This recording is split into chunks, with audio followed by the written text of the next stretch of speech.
Welcome to Sandbox FOMO5 from Buro Happold. Each week we pick short snippets from our most recent episode for your listening pleasure.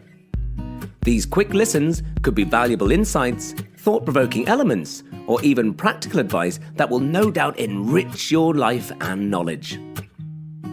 Sandbox brings together curious individuals interested in a specific topic to discuss, dissect, and interrogate it.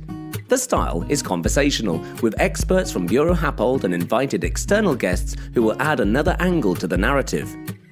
Listeners are encouraged to gather around our podcast so that we can explore the latest advances in various fields and expand our collective horizons. Sometimes we'll tackle a subject head-on, sometimes a sideways view, but always with curiosity, expertise, and who knows, maybe even a dash of humour.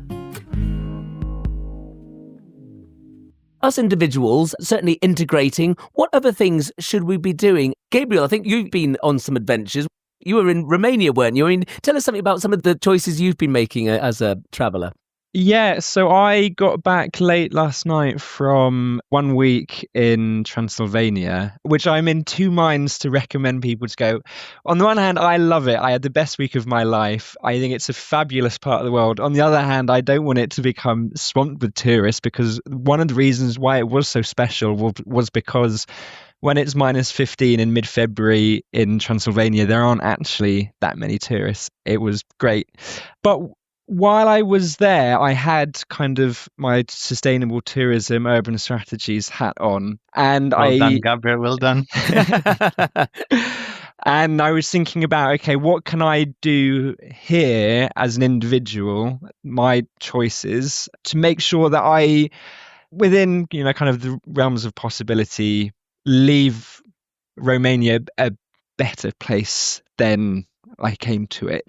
And as a visitor, in the smaller towns and cities, there are markets and shops where the rural population can sell their kind of authentic artisanal products. So behind me, I've got a lovely blanket that was made by a Roma kind of tapestry maker in Transylvania.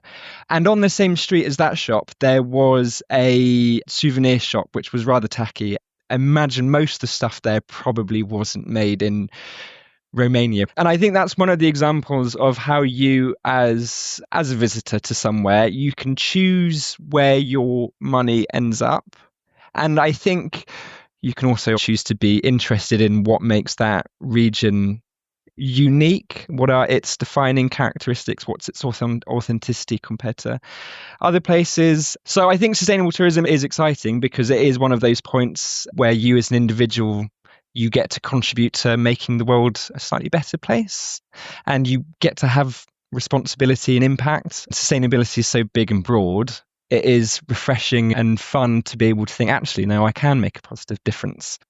Brilliant. Thank you very much, Gabriel. And Lindsay, just to dwell on that for a moment, there's a phrase I picked up on, economic leakage, which is a phrase I'd never heard before, and it sounds rather ominous, really, but it kind of touches upon what you've all been talking about, going for that authentic local experience of keeping money within an area where possible. I mean, what can we be doing when we think about the authenticity of the experience? What could we be doing when we are visiting in a place or staying in a place?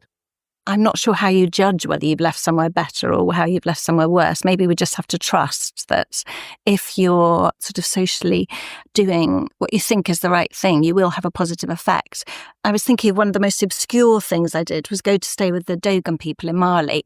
And what had happened there was that the chief's son had, I think, gone to the capital and been asked if he could bring someone back to his tribe so that they could stay. It worked so successfully that he started doing that. And the money that was made from those visits, they used to make a school, they used for education, they used to buy things that they needed to farm.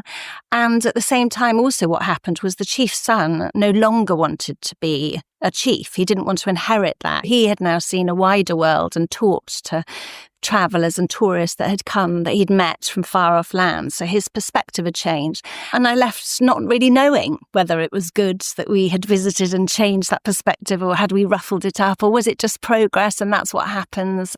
if you're going to go, then go wholeheartedly and try and have the best experience you can. And we had wonderful debates about falling in love. And he had said he had never felt this feeling. And I thought that was just gorgeous.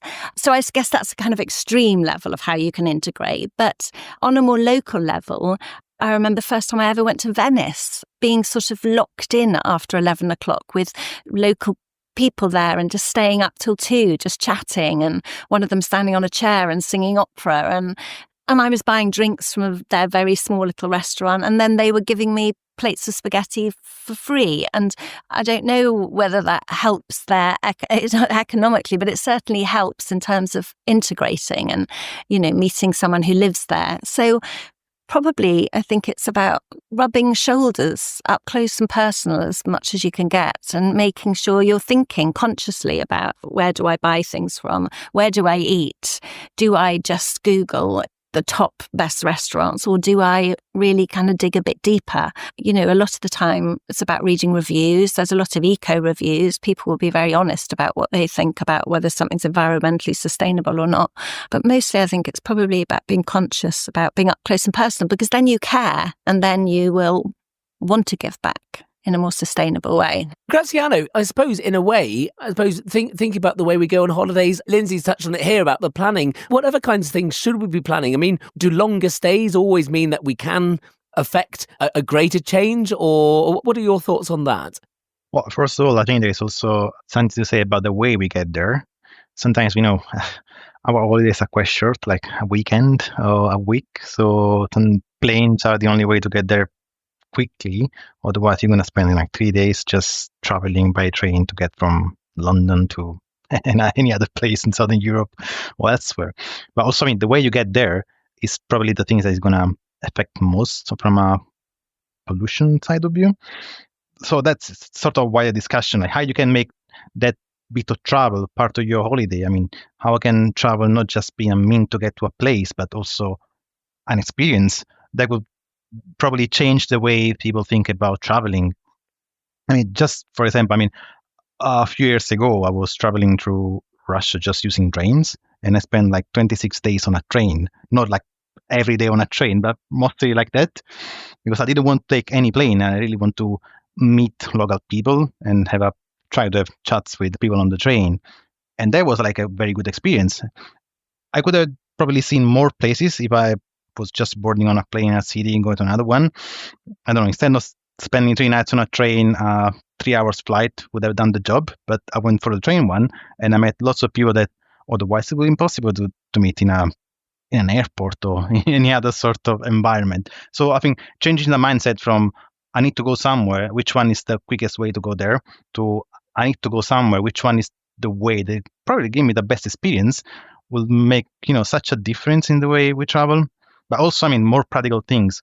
Because don't forget that the plane probably is going to be quicker just for that 45 minutes, 1 hour and a half, 2 hours. But you need to get to a train, go to the airport, do the queuing, wait a couple hours before you board, take the plane, and do roughly the same things when you land in the other place. So if you take into account all this time, below 500 kilometers is pretty much the same. So just go for the train.